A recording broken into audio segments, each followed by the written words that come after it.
Pernahkah Anda berpikir, apa sih artinya menjadi anak Allah? Nah, dalam pembahasan kali ini, kita akan bedah tuntas salah satu kebenaran paling fundamental dalam iman Kristen. Apa artinya menjadi ahli waris Allah?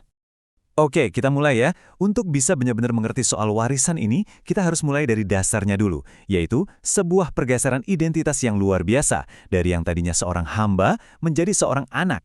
Nah, ini dia nih perbedaannya. Kontrasnya, luar biasa banget. Di satu sisi, kita lihat ada identitas sebagai hamba. Hidupnya itu gimana? Ya penuh ketakutan akan hukuman, terikat sama peraturan. Hubungannya jauh, nggak ada jaminan masa depan.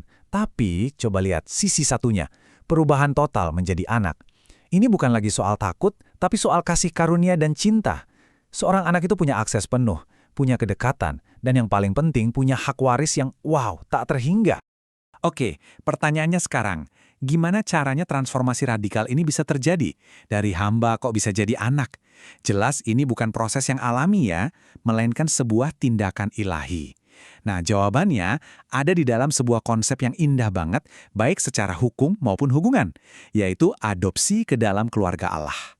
Dalam Alkitab, istilah yang dipakai itu huiothesia. Nah, ini menarik. Di budaya Romawi zaman dulu, adopsi itu bukan pilihan kedua loh. Justru, seorang anak yang diadopsi itu sengaja banget dipilih oleh ayahnya untuk mewarisi nama dan seluruh hartanya. Jadi ini menegaskan kalau status kita sebagai anak Allah itu bukan kebetulan, sama sekali bukan. Kita itu dipilih secara sadar karena kasih karunia-Nya yang akhirnya memberi kita status penuh dan super istimewa di hadapannya. Ayat ini benar-benar jadi dasar alkitabiahnya kan?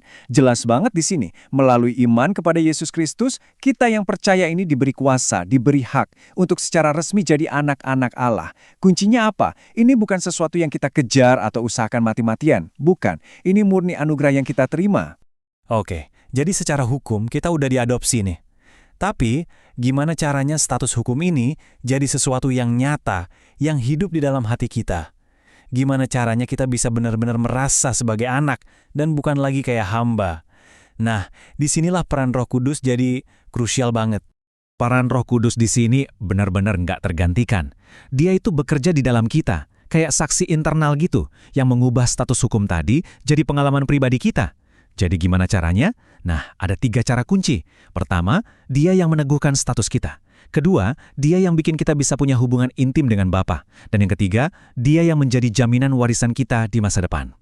Dan puncaknya ada di sini. Ini seruan yang sangat intim ini. Aba, Bapa. Ini bukan sekedar panggilan formal. Aba itu panggilan yang penuh kasih sayang dan kepercayaan mendalam. Seperti Papa. Bayangin deh, keintiman yang sama seperti yang Yesus punya dengan Bapaknya, sekarang bisa kita miliki juga. Ini yang mengubah total hubungan kita. Dari yang tadinya kaku dan penuh takut, jadi hubungan keluarga yang hangat. Ada lagi nih istilah kerennya, arrabon. Ini kata Yunani yang artinya jaminan atau uang panjar. Mirip banget kayak kalau kita mau beli rumah atau mobil, kan ada DP-nya tuh. Nah, Roh Kudus itu adalah DP-nya. Dia adalah cicilan pertama dari warisan mulia yang akan kita terima penuh nanti. Jadi, kehadiran Roh Kudus di dalam kita itu jaminan pasti kalau kita bakal dapat warisan penuh dari seluruh janji Allah. Oke, kita udah lihat gimana kita diadopsi dan gimana Roh Kudus jadi jaminannya. Sekarang, saatnya kita bicara soal hadiah utamanya. Apa sih sebenarnya isi dari warisan kekal yang super luar biasa ini?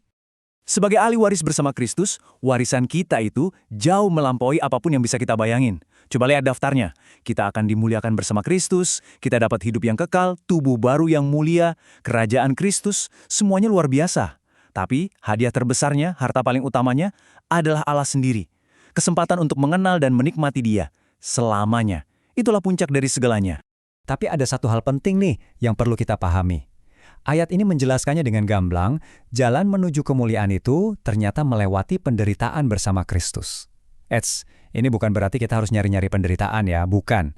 Tapi artinya kita nggak menghindarinya saat kita ikut Dia. Ya, sederhananya gini, nggak ada mahkota tanpa salib. Semua ini kedengarannya kan keren banget ya. Tapi ini bukan cuma buat nanti di surga. Kebenaran soal warisan ini bukan sekedar teologi yang ngawang-ngawang. Justru, ini sangat-sangat praktis dan punya dampak langsung ke cara kita hidup hari ini, setiap hari. Coba deh renungkan sejenak. Kalau Anda tahu Anda adalah ahli waris dari seluruh alam semesta, masa sih cara pandang Anda terhadap hidup nggak berubah? Pasti berubah kan? Ini benar-benar membingkai ulang semua perjuangan kita. Cara kita melawan dosa jadi beda. Kita nggak lagi berjuang kayak budak yang mati-matian cari muka, tapi kita berjuang sebagai anak yang hidup sesuai identitas sejati kita. Cara kita memandang penderitaan juga berubah. Itu bukan lagi hukuman, tapi cuma sebuah bagian sementara dari perjalanan kita menuju kemuliaan. Rasul Paulus benar-benar menangkap esensinya di sini. Dia bilang, penderitaan kita sekarang ini nggak ada apa-apanya kalau dibandingin sama kemuliaan yang udah menanti kita. Ibaratnya gini deh, apa artinya kehilangan uang 1.000 perak kalau Anda dijanjikan warisan triliunan rupiah? Nggak ada artinya kan? Jadi inilah kesimpulan besarnya. Identitas Anda sebagai ahli waris Allah yang dipilih, yang diadopsi, yang dikasihi, itu bukan sekedar fakta teologis, bukan. Itu adalah sebuah kekuatan yang bisa mengubah segalanya dalam hidup Anda. Ini adalah kebenaran yang memang dirancang untuk dihidupi. Jadi pertanyaan terakhir untuk kita semua renungkan adalah, kalau Anda tahu siapa diri Anda sesungguhnya, bagaimana Anda akan menjalani hidup ini secara berbeda, dimulai dari hari ini